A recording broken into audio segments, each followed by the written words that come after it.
Howdy! What's going on? We're glad y'all are here.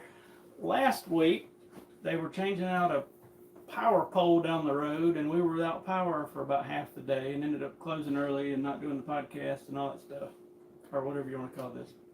The shop talk. But we back. Yep.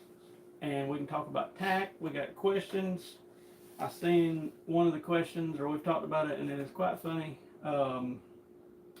And all that good stuff, but we hadn't talked to y'all since we've been in Tennessee. We went to TAC, took the whole crew with us, Devin and Partain and the Tillmans, and who else? I guess that's it.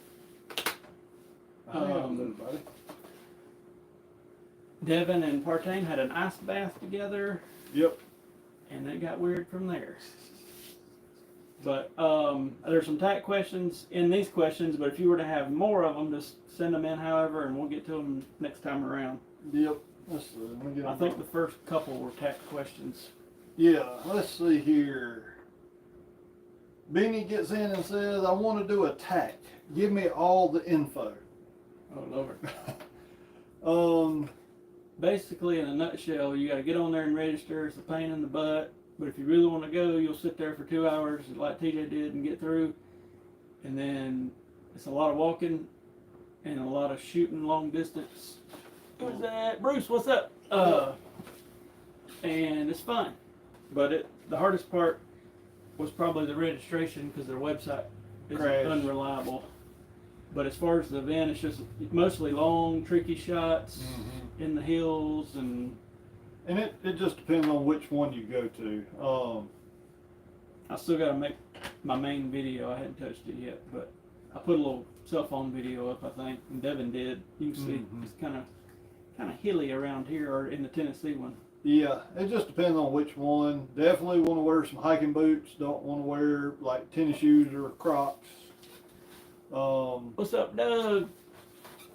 And just however many days you want to shoot. You can actually shoot any other course after you get done shooting the one that you registered for. So you could register for two days and shoot 2 courses. But in turn, really in reality, if you're up to it, you can shoot 2 courses a day. Yeah. And it averages out for us, 5 hours on the course, roughly. Yeah, with a group of 4 to 6. We were trucking this time on the second day. We made real good time, but yeah, on average, yeah. But yeah, do some video watching. It's pretty cool. Yeah. Let's see. Lynn gets in and says, realistically, how many arrows do I need at a TAC event? It's just according to how I ended up taking. I took like 2 dozen, but I actually, in my quiver, put 8. And honestly, I would feel safe walking with 6 because I did miss a time or 2, but I found my arrow except for one time when I hit the rock. But that's me. I mean, we know people that went with a half dozen and left because they ran out of arrows. So, I would say I was kind of comfortable with what we did. We took 2 dozen, because let's say we broke several on the first day. We can just get more out for the next day, but a good 1.5 or 2 dozen would be safe. If you're a pretty confident shooter, then maybe a dozen, but you just don't want to get up there and get in a mess. And I mean, it's one of those. I probably 2 dozen is. I like 2 dozen. I mean, you ain't got to tote all 2 dozen of them, but. Yeah. It's raining, by the way, so if it sounds a little crazy, we got a metal roof and you can probably hear it. And plus I think there was a shop or something was there, and they were cutting arrows, selling arrows, so, in the vendor village there. Yeah, I guess worst case scenario, even if you wasn't shooting what they sold, you could get some and re-sight in about 20 or 30 minutes, be back going. Frank asked, what happens if my bow won't shoot the max distance? Just walk up. It's a fun shoot. They'll tell you if you don't feel comfortable shooting past 60 yards, walk up 60 yards. You do not have to shoot from the cone at the distance. We had to walk Devin up probably 20 or 30 targets up to 20. So, he was confident, but But yeah, you just walk up. Mm-hmm. Earl asked, do I need a group or can I shoot solo? You basically won't be shooting solo. I think the way it works is if you are a single shooter, and let's say you register for 8:30 a.m., they're going to put several more people with you, Mm-hmm. and then you'll basically just meet them when you get to target one. And we've seen several people doing it that way. We had like 6 of us, so it was just us, but Mm-hmm. that's kind of how it works. I mean, if you can run it solo. Hayden did it solo. I think. Did he? Okay. Yeah, you don't have to shoot in a group. A lot of people ask you if you want to join in with their group, but I mean, you really don't have to. Let's see. Mike says, I'm not a great shot and will probably miss a lot. Is there time to look for my errors, or is it back-to-back shooters? No, you got a little bit of time. I mean, like, our second day on the prime course, we had several groups in front of us and several groups behind us, and I hate when it gets like that at any 3D shoot, because like it makes me want to rush.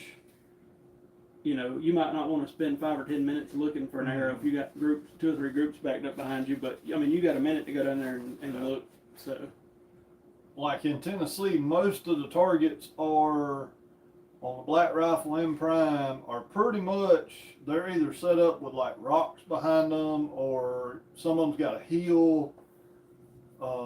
So you know, if you miss, you pretty much can find your error pretty easily. But that's just, you know, the Tennessee one, and 9 times out of 10, if it's on one of the rock faces and you miss it and you hit a rock, you know, you might as well count that one gone. boom. But yeah, let's see. Paul says, can I bring my tournament bow to TAC, or is it more towards the Cameron Haynes wannabe style shooters? You can, but like Devin, I think he's still on here. He brought a long stabilizer. It turns into more trouble than it's worth at this particular event. For example, our first day, we had to go up a hill, and I'm sure the video won't do it justice, but I mean, it was a grade like you wouldn't believe. Yeah. Like some of our group, I think, came up, basically just put their hands out in front of them and were touching the ground. It was so steep. And first time we went, we actually had bow slings, and we just threw our bows over our back. I mean, you could bring a tournament bow, but I don't think it's the benefits going to outweigh you're going to have to tote it for 6 or 8 miles and go up mountains, and I don't know how the other tacks are either, but I know they're still pretty, you know, a lot of walking. So I know a lot of the ones out west are at the ski resorts. You ride the ski lift up, you get off, and you shoot your way back down the mountain. But you know, if you've got a full-blown tournament rig and got some serious weight out front and on the back bar, it's going to get heavy real quick. Most everybody's just wearing like a backpack, hunting bow with about a dozen to dozen and a half, 2 dozen arrows, good bit of water. Yeah. Dan asked, can you shoot a crossbow at TAC? You can. I think the rules say as long as it's disability related, you can, but you just cannot participate in any of the novelty shoots like the long distance or whatever with it. I hadn't seen anybody yet with one there, but yeah, you can. Look on their website. I think the way it's worded is basically, you know, if you can't shoot a compound bow, then have at it. Well, that's all the TAC questions I got, unless some popped up. I hadn't flipped back over to YouTube. You might want to flip for a minute because I see the phone going berserk. All right, let me get over here. Bruce, what's up, Doug? Ron.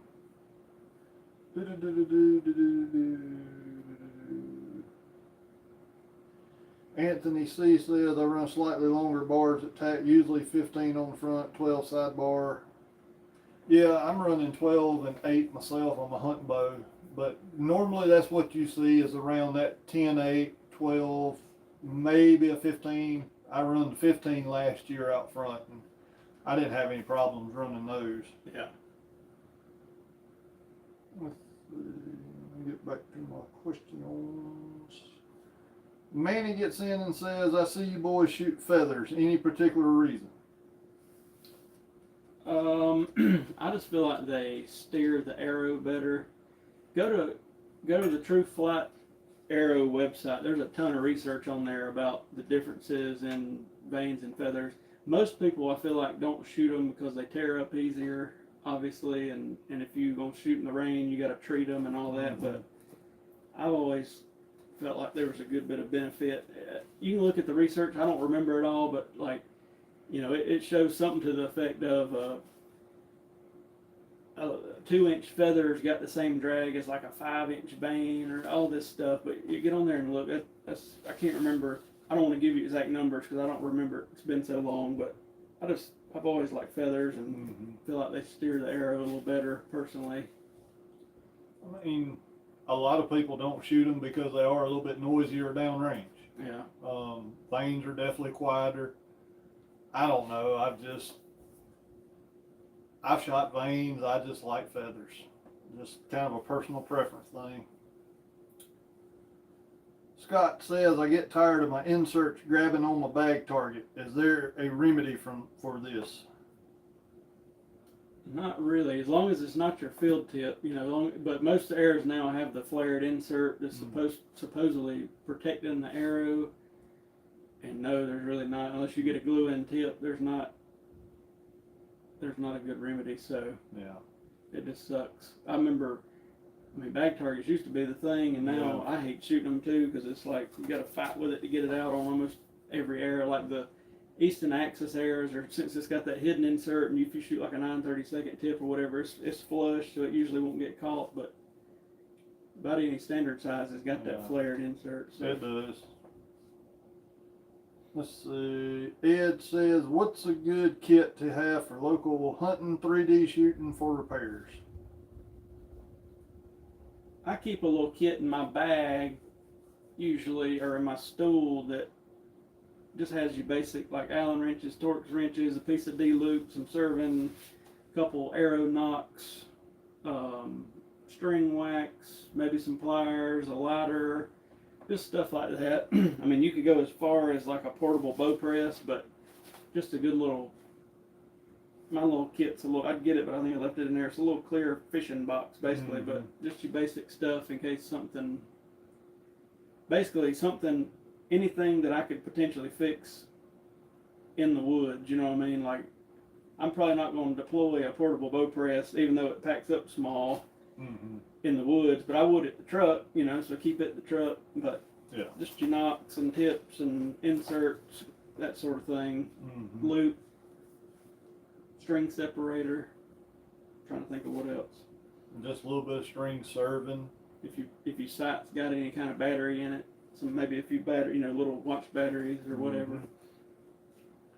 If you shoot a lens or anything, or a clarifier, keep you some Q-tips or, some of the little lens wipes. Yeah. It comes in with your binoculars and stuff. Just keep one of them in there. That way, I keep it in my hunting pack where I can get to it to wipe my binoculars or rangefinder off. Let's see here. David asked, my bowstrings weep a watery substance sometimes in my truck. It seems like it happens more during the summer. Do they hold moisture? Weep?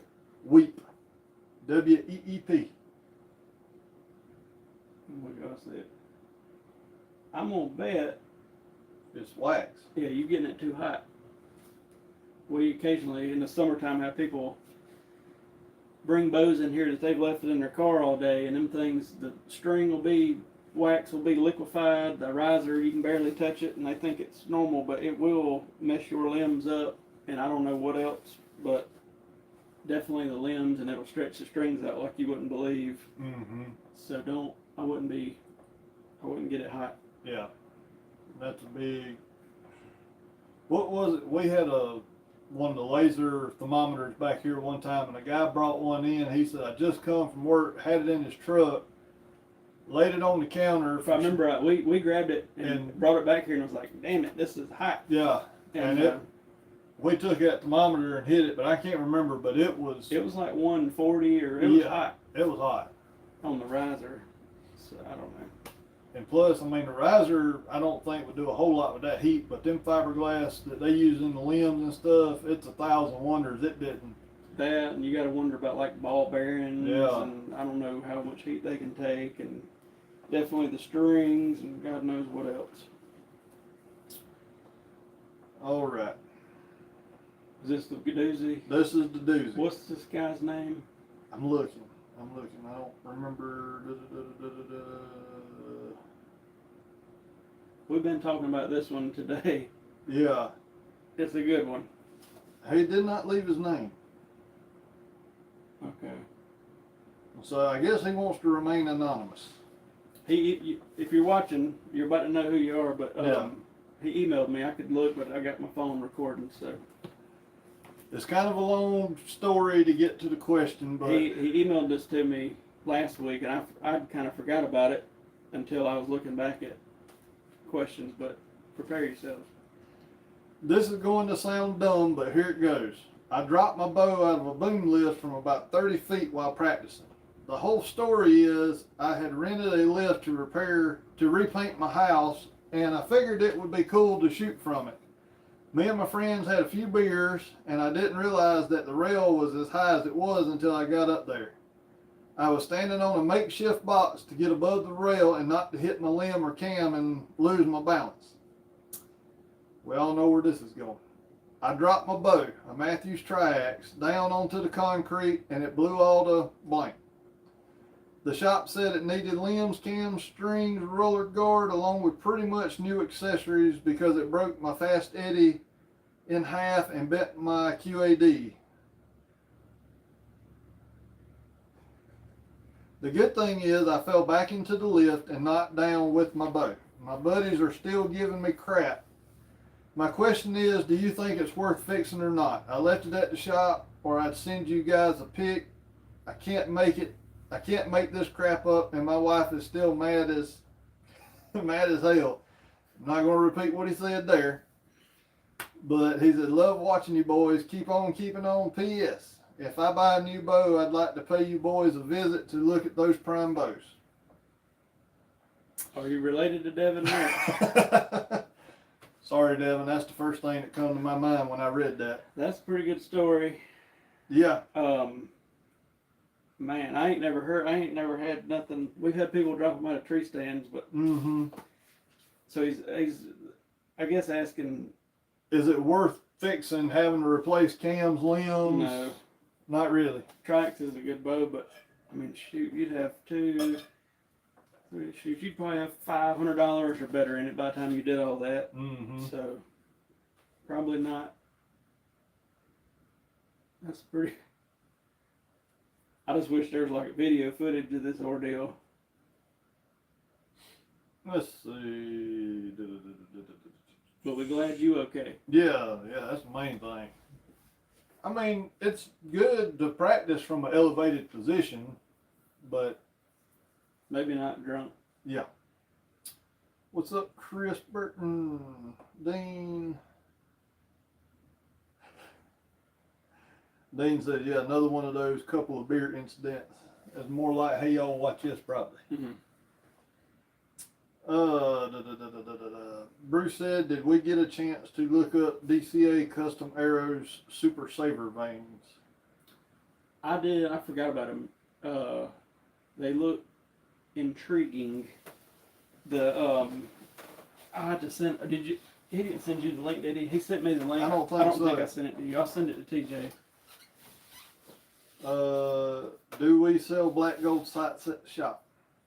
We're a dealer with them, but I hadn't ordered any in a year or two. When the rep came through this year, he said it would be 8 months before we could get one, and I was like, well, they can keep them. I really like them, though. Good customer service, good people, but I just wouldn't wait 8 months on a site or a bunch of sites. Hayden, I don't know what happened. The comment disappeared on me, but he asked if we was going to have any 3D shoots at the shop this year. We've been talking about it, but we don't have any kind of dates yet. Yes, that's all I got so far that I can see. But yeah, the tack thing was fun. Hopefully, we recorded the first day and put the camera at the target and all that like I normally do. And it takes so long to get all that. You have to cut to every single arrow and all this mess. It takes so long to do it. I just hadn't done it. But I'll get that video together sooner than later.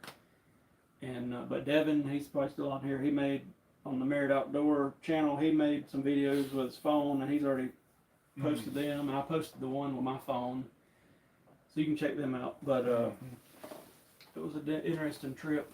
Oh yeah, I really like the TAC. I mean, to me it was worth the headache of trying to register. I just wish it was a little bit closer. Yeah, It's a little bit of a stroll for us, but we got to stop at a Buc-ee's and experience that store. Mm-hmm. I got to meet Bucky the Beaver, and I bought some beaver nuggets. But yeah, I can't think of nothing else. I can't either. If you're local this weekend, I think Saluta's doing a 3D shoot at the place in Pickens. Other than that, Kiwi's doing a fundraiser or a benefit shoot for something. I seen it pop up. I don't know. I can't remember what it's. Maybe a Wounded Warrior type thing. I can't remember. And then next weekend will be Memorial Day, right? Or is that this weekend? No, that's this weekend. Good Lord, I got my dates mixed up. Around here, there's a lot of. When it gets warm, they just quit having shoots everywhere. There's only a handful left, but yeah, we'll see what happens. That's all I got. Well, as usual, if y'all got anything, questions or anything, put them in the comments. We'll grab them next week or email us.